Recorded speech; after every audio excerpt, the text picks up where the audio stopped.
ভারত সরকারের কৃষি মন্ত্রক ও দূরদর্শন শান্তিনিকেতন নিবেদিত কৃষি দর্শন অনুষ্ঠানে আপনাদের স্বাগত।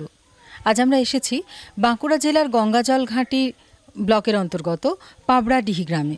আমার সঙ্গে রয়েছেন এই গ্রামেরই বেশ কয়েকজন কৃষক বন্ধু।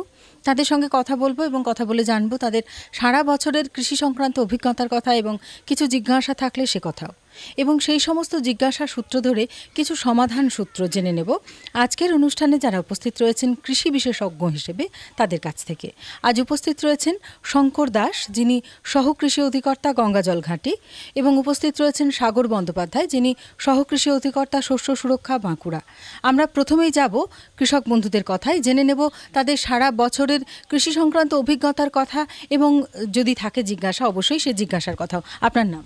আমার নাম কাজল ঘোষ। আচ্ছা, আপনি কি চাষ করেন? আমি ধান চাষ করি, সরষে চাষ করি, কিছু সূর্যমুখী করি, আলু, সব রকমই যা সবজি হয় সেগুলো করা হয় মোটামুটি আর কি। তো এই মুহূর্তে আপনি কি জানতে চাইছেন? এই মুহূর্তে আমাদের এই যে ধানের যে রোগ লেগেছে, গোড়াতে শোষক পোকা, যেটা আমরা ধসা বলছি, তারপরে মাজরা পোকা কেটেছে কিছুদিন আগে, আর আপনার যেটা এখন ধানের শীষগুলো কেটে দিচ্ছে, এবং ধানে এই বৃষ্টিতে প্রচুর ক্ষতি হচ্ছে। আচ্ছা, অর্থাৎ ধান চাষ একটা মুখ্য চাষ আপনার, এবং সেক্ষেত্রে যে ধরনের সমস্যাগুলো দেখা দিচ্ছে সে কথা আপনি জানিয়েছেন।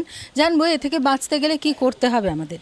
কৃষক বন্ধু কয়েকটি সময় উপযোগী সমস্যার কথা উল্লেখ করেছেন। ধান, খারিফ ধান এখন মাঠে আছে, যেগুলো আর্লি ধান অর্থাৎ GB1, ললাট, এগুলো ফলে গেছে এবং পাকা অবস্থায় আছে। লাল স্বর্ণ গ্রুপের যে ধান 145 দিনের ধান এবং লং ডিউরেশন সিআর গ্রুপের ধান মাঠে এখনও সবুজ অবস্থায় আছে, এবং লাল স্বর্ণ ধানের জাস্ট শীষ বেরিয়েছে। এই অবস্থায় কৃষক বন্ধু মাজরা পোকার কথা উল্লেখ করেছেন এবং বাদামি শোষক পোকার কথা উল্লেখ করেছেন সমস্যা হিসাবে, আর শীষের ঝলসার কথা একটা উল্লেখ করেছেন। আমরা যেটা বলবো যে বর্তমান যে আবহাওয়ার অবস্থা চলছে, অর্থাৎ প্রায় প্রতিদিনই বৃষ্টি হচ্ছে, যেটা গরমের যে আবহাওয়া সেটা অনেকটা কমে গেছে। বাদামি শোষক পোকা খুব নরম গোত্রীয় পোকা। ধানের যে ঝাড়ের গা দিয়ে যখন জল নামতে থাকে তখন কিন্তু বাদামি শোষক পোকা আর বৃদ্ধি ঘটে না। সুতরাং কৃষক বন্ধুদের আমরা যেটা অনুরোধ করব সেটা ওনারা মাঠ গিয়ে, এই ওয়েদার একটু পরিষ্কার হলে মাঠ গিয়ে পরিদর্শন করুন। যে জায়গাতে ধানের গ্রোথ খুব বেশি আছে, ঝাড় খুব চাপ বেঁধে গেছে, সেখানে ধানের গোড়া তলার দিকে দেখুন যে প্রতি ধানের ঝাড়ে কটা করে পোকা আছে। বাদামি শোষক পোকাগুলি দেখবেন প্রাথমিক অবস্থায় সাদা রঙের হচ্ছে এবং কখনোই সোজা হাঁটবে না, পাশ দিয়ে হাঁটবে। সেটা যদি ঝাড় প্রতি 10 থেকে 12টি পেরিয়ে যায় তখনই কিন্তু ওষুধ দেওয়ার কথা ভাববেন, নচেত বিশেষ কোনো ক্ষতি হবে না। এখন আপনারা যেটা করবেন, জমিতে একদম জল রাখবেন না। প্রচুর জল হচ্ছে, জমিতে যতটা সম্ভব জলকে টেনে বের করে দেওয়ার চেষ্টা করুন। 8-10 ঝাড় পর পর উত্তর দক্ষিণে পাশ ঠেলে দেন, তাহলে হাওয়া বাতাস বেশি খেলবে এবং বাদামি শোষক পোকার যে সংখ্যা সেটা নিজের থেকেই অনেকটা কমে যাবে। তা সত্ত্বেও যদি দেখেন যে পোকাটার সংখ্যা অনেক বেড়ে যাচ্ছে, প্রতি ঝাড়ে 12-14টা করে পোকা এসে গেছে, তখন ওষুধ দেওয়ার কথা ভাববেন। অনেক ওষুধ আছে, আপনারা অ্যাসিফেট গ্রুপের ওষুধের কথা ভাবতে পারেন। 12 গ্রাম প্রতি ট্যাঙ্কিতে, অর্থাৎ 15 লিটার জলে। একটা বিষয় লক্ষ্য রাখবেন, যেন অবশ্যই ধানের গোড়ার দিকে যেটা ওষুধ মিশ্রিত জল সেটা পায়, উপরে উপরে স্প্রে করে দেবেন না। এটা দেওয়ার পরে বিপ্রোপুজিন দিতে পারেন এবং থায়োমিথক্সাম দিতে পারেন। দুবার প্রয়োগ করতে হলে একই ওষুধ কখনোই দুবার প্রয়োগ করবেন না। আমি অ্যাসিফেট গ্রুপের পাউডারের কথা বলেছি, বিপ্রোপুজিন তরল ওষুধের কথা বলেছি এবং থায়োমিথক্সাম গুঁড়ো পাউডারের কথা বলেছি। বিপ্রোপুজিন দিতে হবে 1.5 ml প্রতি লিটার জলে, অর্থাৎ 15 লিটারের ট্যাঙ্কিতে 25 ml। আর থায়োমিথক্সাম যদি দেন তাহলে 5 গ্রামের পাউচে পাওয়া যায়, 5 গ্রাম প্রতি ট্যাঙ্কিতে দেবেন। এটা দিলেই খুব ভালো ফল পাবেন। মাজরার ক্ষেত্রে এখন যেটা দেখছেন সেটা কিন্তু আর ওষুধ দেওয়ার জায়গায় নেই, অর্থাৎ শীষ যেটাকে সাদা দেখছেন সেটা মাজরাটা আপনাকে আগেই ক্ষতি করে দিয়েছে। আর যে পরিমাণ ক্ষতি আমরা লক্ষ্য করছি যে 1 বিঘে জায়গায় হয়তো 500 কি 1000 খানেক শীষ কেটেছে। আপনাদের মনে রাখতে হবে যে 20 কিলো ধান পাওয়ার জন্য কিন্তু 5000 শীষ লাগে লাল সন্নে, অর্থাৎ আপনার যদি 500 শীষ 1 বিঘেতে যায় আপনার 2 কিলো ধান নষ্ট হবে। 2 কিলো ধানের দাম যদি 20 টাকাও হয়, আপনি ওষুধ দিলে আপনাকে প্রায় 200 টাকার ওষুধ দিতে হবে। ফলে মানে 20 টাকার ধান বাঁচাতে অবশ্যই 200 টাকার ওষুধ দেবেন না। সুতরাং মাজরার জন্য ওষুধ দেওয়ার কোনো প্রয়োজন নেই। শীষের ঝলসা একটা খুবই ক্ষতিকর ব্যাপার, সেটা যে লালসন্ন গ্রুপের ধান এখনও ফলে যায়নি সেখানে একটা ঝলসানাশক অর্থাৎ ট্রাইসাইকাজল 1/2 গ্রাম প্রতি লিটার জলে গুলে স্প্রে করতে পারেন, এবং তাতে কিন্তু আমাদের যে ধান বাঁধার সময় শীষ ভেঙে পড়ে যাওয়ার প্রবণতা বেশি থাকে সেটা আর হবে না। এই ব্যবস্থাগুলো নিলেই কিন্তু যেটা ধানের উৎপাদন সেটা আপনারা ভালোভাবে তুলে নিতে পারবেন। কথা বলবো আরও একজন কৃষক বন্ধুর সঙ্গে, কথা বলে জেনে নেব তার জানতে চাওয়ার বিষয়টি। আপনার নাম? আমার নাম পরিতোষ ঘোষ। আচ্ছা, কি জানতে চাইছেন? আমি জানতে চাইছি যে আমরা এখানে সরষে চাষ করি, তো সরষে চাষ একটা সবজি হচ্ছে কি ছোটো দানার, সেটাকে আমরা এখানে গুড়ি সরষে বলি। ওই সরষেতে প্রথমেই একটা যে গাছটা হওয়ার সাথে সাথেই ডগটা মুড়ে যায়, সেই মুড়াটার জন্য কী প্রতিষেধক ব্যবস্থা এটা আমরা জানতে চাই।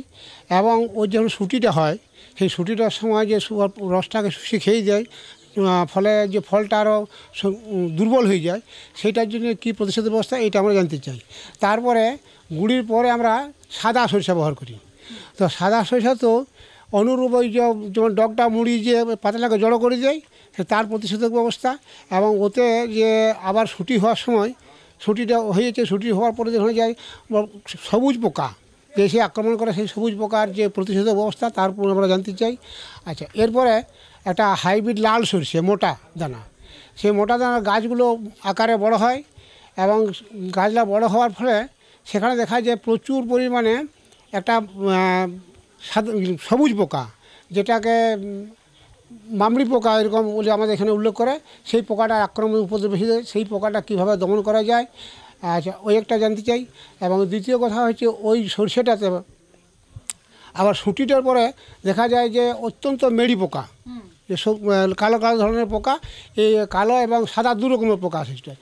এই পোকাটা কীভাবে ধ্বংস করা যায় এই প্রতিষেধক ব্যবস্থা আমরা জানতে চাই। আচ্ছা, সরষের পরে মুসুর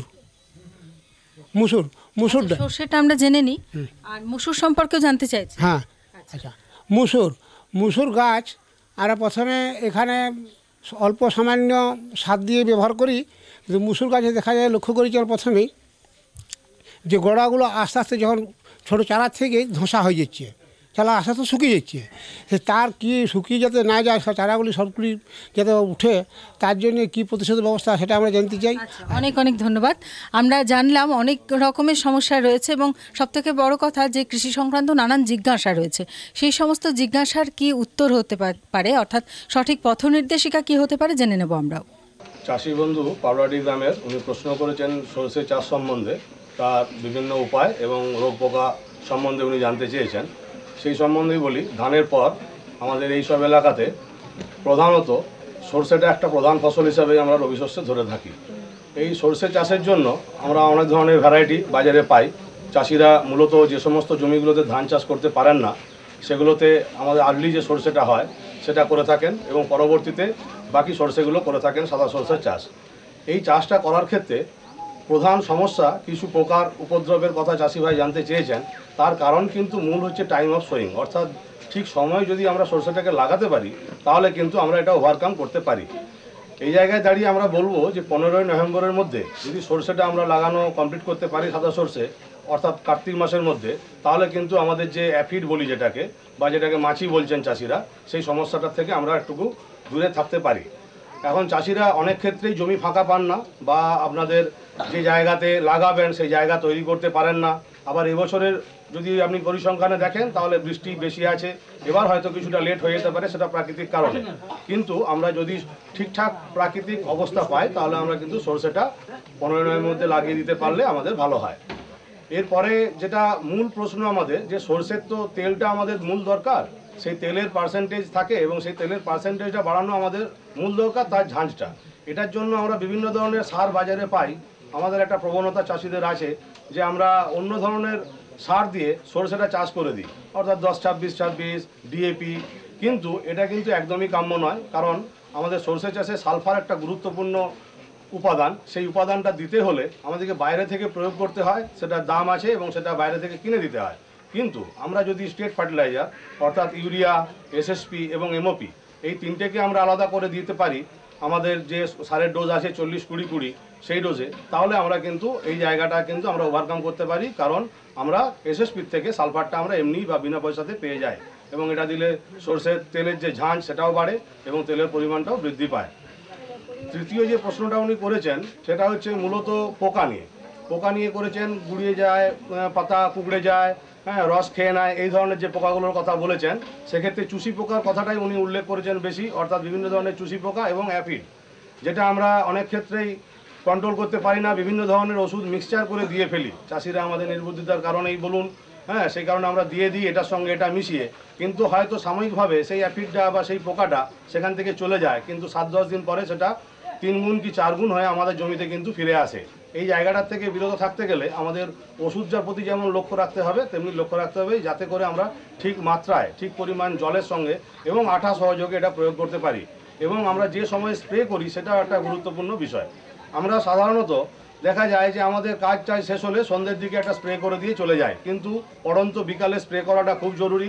সকালে 8টা থেকে 8:30টায় স্প্রেটা না করাই ভালো, কারণ কি এই সময় পলিনেশনটা হয়, পরাগরেণু মিলনটা হয়, এই সময় সরষের সিড দানা বাঁধে, এই টাইমটা যদি পোকামাকড় না আসতে পারে ওষুধের প্রকোপে, তাহলে কিন্তু আমার ফলনটাও কমে যাবে। এই জায়গায় দাঁড়িয়ে আমাদের অবশ্যই সাজেশন থাকবে চাষি বন্ধুদের যে তারা যেন 1 বিঘা যদি সরষা চাষ করেন, সেই 1 বিঘা জমির জন্য অবশ্যই 80 লিটার জল যেন অবশ্যই দেন। অনেক চাষি ভাবেন যে আমি ওষুধের পরিমাণটা বাড়িয়ে দেবো, জলটা একটু কমিয়ে দেবো, মাত্রাটা একটু বাড়িয়ে দেবো ওষুধের, তাহলে খুব কড়া ওষুধ হবে, বোধহয় পোকারা খুব তাড়াতাড়ি চলে যাবে, কিন্তু সেটা খুবই ভুল ধারণা। সেটা হলে আমাদের হিতে বিপরীত হয়। আমরা প্রমাণিত এটা যে আমাদের যে পরিমাণ পোকার সংখ্যা এটা জমিতে থাকে, ওষুধ যদি বাজেভাবে বা ভুলভাবে প্রয়োগ করি বা কম মাত্রায় প্রয়োগ করি, সেক্ষেত্রে দেখা যায় যে আমরা 7-10 দিন পরে হয়তো 10 গুণ হিসাবে পোকাটা ফেরত আসে। তাহলে সেই জায়গায় আমরা না যেয়ে থায়োমেথাক্সাম গ্রুপের যে কোনো ওষুধ 5 গ্রাম যেটা আমাদের পাউচ প্যাকে পাওয়া যায় সেটা আমরা নিতে পারি। সেটা আমরা 1 ট্যাঙ্কি জলে অর্থাৎ 15 লিটার জলে স্টিকার বা আঠা সহযোগে 4 থেকে 5 ml, অথবা যদি কিছু না পাই সাবান অর্থাৎ বাটি সাবান যদি আমি 2.5 গ্রাম 1 লিটার জলে হিসাবে 20 থেকে 22 গ্রাম যদি আমি ওই ট্যাঙ্কিতে গুলে দিয়ে তারপর আমি ওষুধটাকে গুলে নিই কাপে করে এবং মিশিয়ে দিয়ে স্প্রে করি পড়ন্ত বিকেলে, তাহলে সেটা আমার বেশি কার্যকরী হবে।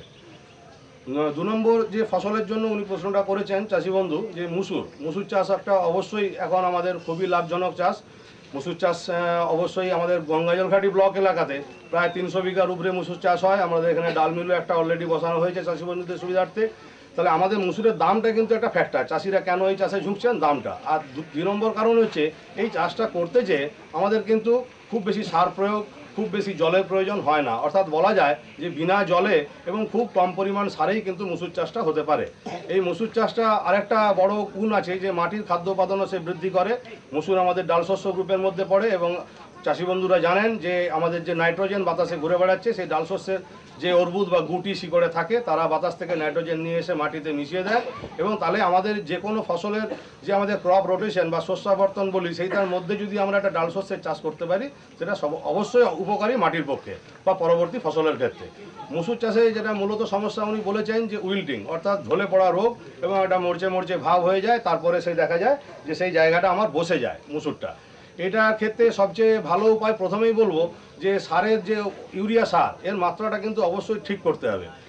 আমাদের প্রবণতা আছে যে একটু বেশি সার দিয়ে দিলে বোধহয় গাছটা বেশি সবুজ হবে এবং বেশি ফলন হবে, এই ধারণাটা ভুল। আমরা অনেক ক্ষেত্রে মুসুর লাগানোর পর স্প্রে করে দিই, সেটাই সবচেয়ে ভালো জিনিস।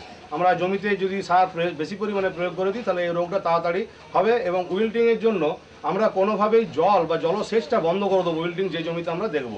উইল্টিং হলে অবশ্যই আমাদের জলসেচ বন্ধ রেখে সেই জমিটাকে শুকনো করে দিতে হবে। ওই জমির জল যেন অন্য জমিতে না যায়, অর্থাৎ এক জমির থেকে আরেক জমিতে জলটা যদি বাহিত হয় সেই যে ব্যাকটেরিয়া ঘটায় সেটা আমাদের পাশের জমিতে চলে যাবে এবং তার ফলে কিন্তু পাশের জমিতেও ছড়িয়ে যাবে এবং দেখা যাবে যে এলাকাটা মুসুর চাষ হয় পুরোটাই ছড়িয়ে যাবে।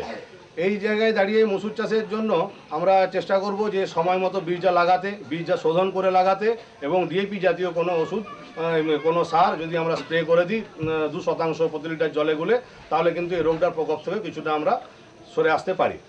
আমরা পাবরাডিহি গ্রামের আরও একজন কৃষক বন্ধুর কাছ থেকে জেনে নেব তার কৃষিকাজের কথা। আপনার নাম? মানিকচন্দ্র মণ্ডল। আচ্ছা, কি জানতে চাইছেন? হলুদ চাষের ব্যাপারে। হলুদ চাষ করেছেন? হলুদ চাষ, হলুদ যে লাগিয়েছি সেই হলুদের গাছ ভালো হচ্ছে না, পাতলা কুঁকড়ি যাচ্ছে।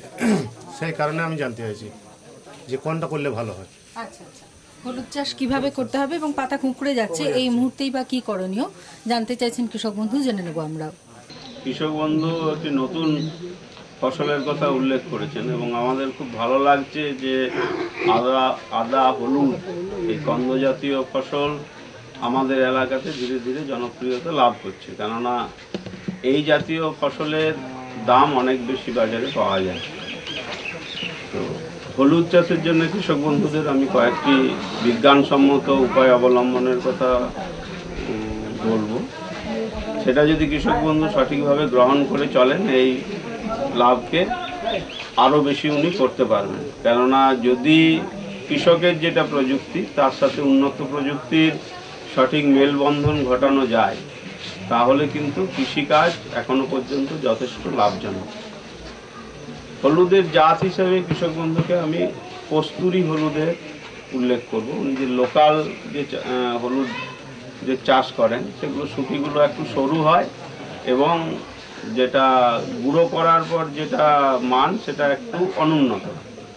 কস্তুরি জাতের হলুদের বীজ উনি পাশেই বড়জোড়া, আমাদের বড়জোড়া বীজ খামার থেকে পাবেন, বিষ্ণুপুরের বীজ খামার থেকে পাবেন। ওখানে আমরা কস্তুরি হলুদের যেটা বীজের স্টক সেটা তৈরি করেছি এবং হলুদ তিনি সঠিক সময় লাগাবেন। কিন্তু হলুদের ক্ষেত্রে যেটা প্রধান সমস্যা আমরা দেখেছি যে কিছুদিন পরেই একটা কন্দ পচা রোগ হয়, যেগুলো কাঁচা হলুদ মাটির নিচে তৈরি হলো সেগুলো আস্তে আস্তে পচতে শুরু করে এবং কোনো অবস্থাতেই গাছের পাতায় কিন্তু যে অ্যান্টিফাঙ্গাস গ্রুপের যেগুলো ওষুধ বাজারে বিভিন্ন পাওয়া যায়, কার্বেন্ডাজিম বলুন, মেটালাক্সিল বলুন, এই টাইপের যেগুলো নতুন ধরনের ওষুধ এসেছে সেগুলোতে পাতায় দিয়ে কিন্তু কন্দের ওটাকে নিয়ন্ত্রণ করা যায় না। ওই জন্য কৃষক বন্ধুদের আমরা বলবো যে ট্রাইকোডার্মা ভিরিডি গ্রুপের যেটা জৈব ছত্রাকনাশক এবং সুডোমোনাস ফ্লুরেসেন্স একটা জৈব ব্যাকটেরিয়া নাশক, এই উনি যদি 10 কাঠা জায়গায় হলুদ চাষ করেন তাহলে এই দুটি পাউডারকে 500 গ্রাম করে কিনে আনবেন। ট্রাইকোডার্মা ভিরিডি 500 গ্রাম এবং সুডোমোনাস ফ্লুরেসেন্স 500 গ্রাম। বাজারে বিভিন্ন বাজার চলতি নামে পাওয়া যায়, একটু নামি কোম্পানির কিনে আনবেন। এক্সপায়ারি ডেটটা অবশ্যই দেখবেন প্যাকেটের গায়ে, যে সাধারণভাবে ওষুধটা তৈরি হওয়ার 6 মাস পর্যন্ত এটা ভ্যালিড থাকে। এটা কিন্তু খুব জরুরি, কেননা এটা জৈব, মানে কোনো কেমিক্যাল নয়। ওটা এনে উনি 8 থেকে 10 ঝুড়ি পচা গোবর, ঝুরঝুরে পচা গোবর, খুব ভেজা থাকবে না, সেটার সাথে মিশিয়ে ওনার কোনো গাছের তলায় বা গোয়াল ঘরের পাশে খড় চাপা দিয়ে রাখবেন বা চট চাপা দিয়ে রাখবেন। পলিথিন নয় কিন্তু, মনে রাখবেন, পলিথিন বা পলিথিনের চট নয়, আমাদের যেগুলো জুট দিয়ে তৈরি চট সেটা ঢাকা দিয়ে রাখবেন বা খড় চাপা দিয়ে রাখবেন। 7 দিন রাখতে হবে, কিন্তু 3 দিনের মাথায় আরেকবার কোদাল দিয়ে উল্টে দিয়ে সামান্য জল দিয়ে দেবেন ওটার উপরে, আবার উল্টে দিয়ে খড় চাপা দেবেন। এতে হবে কি, যে যেটা উপকারী ছত্রাক এবং উপকারী ব্যাকটেরিয়া ওই গোবরটার মধ্যে প্রচুর বেড়ে যাবে। এরপর ওটাকে উনি 10 কাঠা জায়গায় যেখানে হলুদ চাষ করবেন, হলুদের কন্দগুলি বসানোর আগে ছড়িয়ে দেন। তাহলে হবে কি, যে উপকারী ছত্রাক এবং ব্যাকটেরিয়া, অপকারী ছত্রাক এবং ব্যাকটেরিয়াগুলিকে ওই কন্দের কাছে বা গাছের কাছেই আসতে দেবেন। ফলে গাছ হবে সতেজ এবং ওগুলো থেকে একটা প্ল্যান্ট গ্রোথ প্রমোটিং হরমোন পিজিপিএ বলে সেটা নিঃসারিত হয়। ফলে হলুদের কোয়ালিটি ভালো হবে, গাছের পাতা চকচকে হবে এবং উনি খুব ভালো ফলন পাবেন। আর একটা জিনিস লক্ষ্য করতে হবে কিন্তু, যে আমরা এই চাষগুলোকে অবহেলা করি বলে কিন্তু সার প্রয়োগ করি না। ঘরের পাশে কিছুটা ফাঁকা জায়গা আছে, লাগিয়ে দিলাম, যা হলো হলো, এই মানসিকতা ত্যাগ করতে হবে। গোবর সার যতটা সম্ভব দেবেন। 5 কাঠা জায়গায় যদি উনি 2 গাড়ি গোবর সার দেন, উনি জানবেন যে 4 গাড়ি গোবর সারের দাম বেশি পাবেন হলুদের উৎপাদনে বা আদার উৎপাদনে।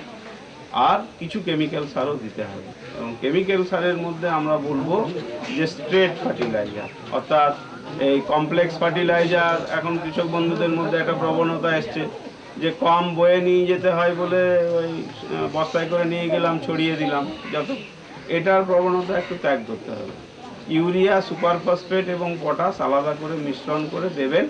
5 কাঠা জায়গায় কেউ যদি হলুদ চাষ করেন তিনি 2 কিলো ইউরিয়া দেবেন, 10 কিলো সুপার ফসফেট দেবেন। আর কন্দ জাতীয় ফসলের ক্ষেত্রে পটাশ সার কিন্তু বেশি লাগে, এটা মানতে হবে। 5 কাঠা জায়গার জন্য উনি 4 কিলো পটাশ দেবেন, অর্থাৎ 2 kilo urea, 10 kilo super phosphate, 4 kilo potash. এটা দিয়ে যদি চাষ করেন এবং গাছ যখন হাঁটুর একটু নিচে আসবে তখন 5 কাঠা জায়গায় আরও 1.5 থেকে 2 কিলো ইউরিয়া দিয়ে গাছের গোড়ায় একটু মাটি জমা দিয়ে দেবেন, দেখবেন প্রচুর হলুদ হবে। যে প্রোডাকশন আপনি পাচ্ছেন তার প্রায় 4 গুণ প্রোডাকশন। নানান রকম সমস্যার কথা কৃষক বন্ধুরা তুলে ধরছেন এবং তার সমাধানও আমরা জেনে নিচ্ছি। এবারে জেনে নেব আরও একজন কৃষক বন্ধুর কাছ থেকে তার জানতে চাওয়ার বিষয়টি। আপনার নাম? আমার নাম সুখদেব মণ্ডল। আচ্ছা, কী কী চাষ করেছেন? আমাদের এখানে মূলত আপনার ধান চাষ, সবজি, সর্ষে চাষ, তার মধ্যে আমাদের গম চাষটা কিন্তু এখানে একটা উল্লেখযোগ্য ধরতে পারেন। প্রত্যেক চাষিরা আমরা গম চাষ করি, কিন্তু আমরা যে কৃষি ভাণ্ডার থেকে ধরুন বীজ নিয়ে আসি, সেই বীজ দিয়ে যে গম আমরা বুনি তাতে কিন্তু আমরা ঠিক মতো পরিমাণ ফলনটা পাই না। এবং যেখানে দেখা যায় গমটা যখন শীষ দেই তখন ওই শীষগুলো কিছু কিছু শুষ্ক শীষ মানে বেরিয়ে আসছে, এবং গমটা যেখানে ঠেসাও হয় খুব জমাট হয়ে যায়, সেইখানে ওই একটা আপনার ধসা জাতীয়, যেমন ধানের যেটা আমরা ঝলসা ধসা বলছি, সেই জাতীয় একটা রোগের প্রকোপ আমরা দেখতে পাই। তো এইটার প্রতিকার হিসাবে কিছু যদি আপনাদের কাছ থেকে পরামর্শ পাই, এবং ফলনটা কিভাবে হয়, দানাগুলো খুব শুষ্ক শুষ্ক হয়, গমের যে দানা পুষ্ট, সেই পুষ্ট দানাটা কিন্তু আমরা পাই না। আমার এইটুকু জানার। আচ্ছা, অনেক অনেক ধন্যবাদ। আমরা জানলাম কৃষক বন্ধু গম চাষ করেছেন এবং কিছু সমস্যা আছে সেখানে, এবং সর্বোপরি ভালো ফলন পেতে গেলে কি করতে হবে গম চাষের ক্ষেত্রে জেনে নেব আমরা। চাষি বন্ধু প্রশ্ন করেছেন গম চাষ নিয়ে। আমরা রবি মরশুমে যে ফসলগুলো চাষ করি ধানের পর অবশ্যই গমটাই আসে, কারণ এটা আমাদের সেকেন্ডারি ফুড বলেও ব্যবহৃত হয় আর কি। রুটি আমরা সকলেই খাই এবং আজকের দিনে প্রায় প্রতি বাড়িতেই কিন্তু এটা খুব গুরুত্বপূর্ণ। আটার দাম যে হিসাবে বাড়ছে তাতে গম চাষটা সত্যিই গুরুত্বপূর্ণ।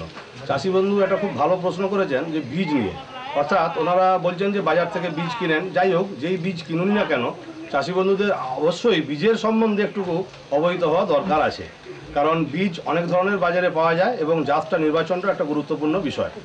আমরা বাজারে আগেকার দিনে যে সমস্তভাবে চাষ করতাম, লোকালি বীজ রেখে নিজেরা রাখতাম বা লোকাল থেকে আমরা কালেকশন করে এই চাষির বীজ চাষ করতাম, কিন্তু এখন পরিস্থিতি পরিবর্তন হয়েছে।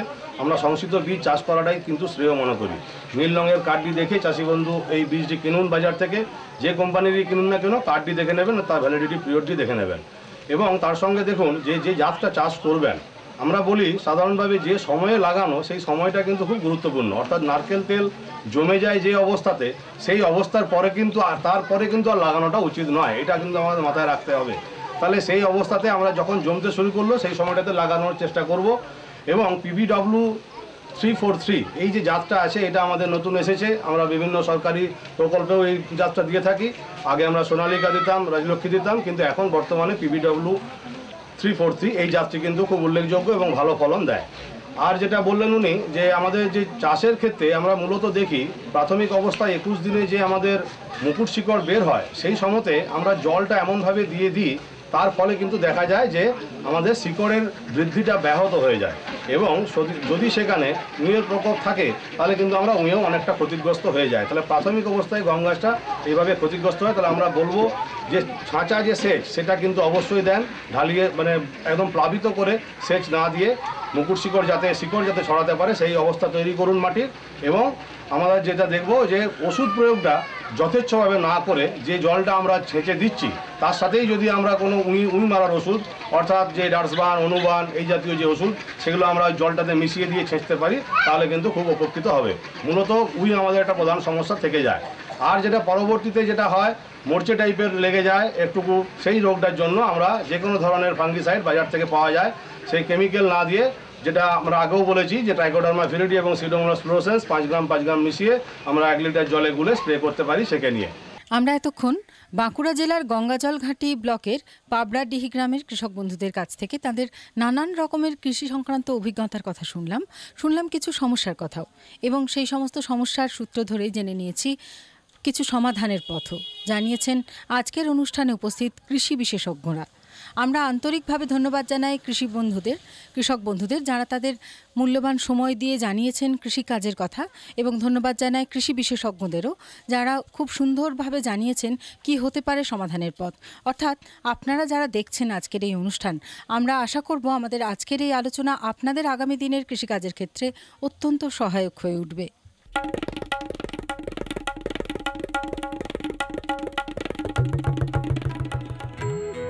ওমা, আমি স্কুলে পড়তে যাচ্ছি। হ্যাঁ, স্কুল?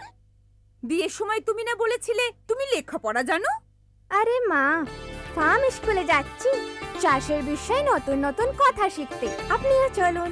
ফার্ম স্কুল, যেখানে জমিতে ফসল বৃদ্ধির প্রত্যেকটি কথা চাষিদের শেখানো হয়, যেমন মাটির হিসেবে সঠিক সার, ভালো বীজ আর প্রয়োজন অনুযায়ী কীটনাশক। কেননা কম খরচে বেশি লাভ। হ্যাঁ, ঠিক আছে। আচ্ছা আচ্ছা, কার সঙ্গে কথা বলছিলে এত হেসে হেসে? আরে বাবা, কিষান কল সেন্টার, বিশেষজ্ঞের সাথে চাষের ব্যাপারেই কথা বলছিলাম। সকালেও দুপুরেও? আরে বাবা, কিষান কল সেন্টার তো সকাল 6টা থেকে রাত 10টা অবধি খোলা। রোববারেও? হ্যাঁ গো, বছরে 365 দিন। এত ফোনের বিল কে দেবে? আরে বাবা, কিষান কল সেন্টারের পরিষেবা সম্পূর্ণ বিনামূল্যে। কিন্তু তুমি এগুলো জিজ্ঞেস করছো কেন? আমি তো অন্য কিছু ভাবছিলাম।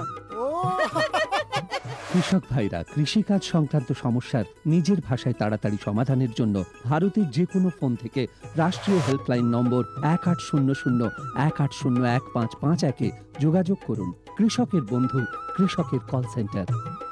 শ্যামু ভাই, সরকার বলছে যে পূর্ব ভারতে দ্বিতীয় হরিত ক্রান্তি আসবে। আরে সে তো পাঞ্জাব হরিয়ানায় হয়েছিল, এখানে তো শস্যের উৎপাদনও কম। সরকারের কথায় কিছু তো সত্যতা হবে। আসলে এখানে বৃষ্টির 3 গুণ হয়। চলো বৈজ্ঞানিকের নম্বর লাগানো যাক।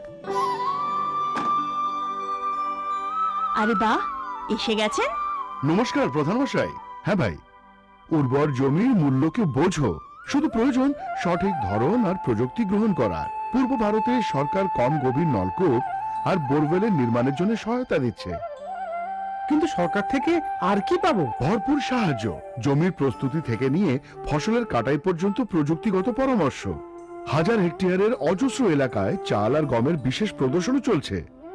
আরে বাহ, তাহলে তো আমাদের ক্ষেত সবুজে ভরে উঠবে। এই স্বপ্ন কি সত্যি হবে? হ্যাঁ নিশ্চয়, পূর্ব ভারত এখন হরিত ক্রান্তির অগ্রদূত। আসুন একসাথে মিলে কদম বাড়ায়। এই নাও, আর কিছু? বাস। আরে এটা কি ভাই, এতটুকু রাসায়নিক সার? কৃষিকাজ ছাড়ছো কি? কৃষিকাজ নয়, বোকামি ছাড়ছি। মাটির পরীক্ষা করিয়েছি। এখন তো দাদা যতটা প্রয়োজন ততটাই সার জমিতে দেব। হ্যাঁ, কৃষক ভাই আজই নিজের জেলার কাছের জমি পরীক্ষার গবেষণাগারে মাটির পরীক্ষা অবশ্যই করান। আর মাটিতে পুষ্টিকর পদার্থ, আর্দ্রতা এবং গাছপালার বিকাশ অনুযায়ী প্রয়োজন মতো পুষ্টিকর পদার্থ দিন। আর হ্যাঁ, মাটিতে গন্ধক, দস্তা, বোরনের মতো সূক্ষ্ম পুষ্টিকর পদার্থ সম্পর্কে জানতে ভুলবেন না। সার আর জৈবিক সারের সঠিক ব্যবহারে জমির উর্বরতা বজায় থাকে, উৎপাদনশীলতা বাড়ায়, খরচ কমায় আর মূল্যবান বিদেশি মুদ্রা বাঁচাতে সাহায্য করে। আর হ্যাঁ, ধীরে ধীরে নাইট্রোজেন সরবরাহকারী সার যেমন নিমযুক্ত ইউরিয়াকে অগ্রাধিকার দিন আর ইউরিয়া পাতার উপর ছড়িয়ে দিন। আরে বাহ, তুই তো সত্যি বুদ্ধিমান হয়ে গেছিস রে। বিশদে জানতে যোগাযোগ করুন জেলা কৃষি আধিকারিক বা কিষান কল সেন্টার। কেমন লাগছে আমাদের অনুষ্ঠান? আমাদের চিঠি লিখে জানান। চিঠি লেখার ঠিকানা কৃষি দর্শন, অধিকর্তা দূরদর্শন কেন্দ্র, শান্তিনিকেতন, শান্তিনিকেতন, সূচক 731235।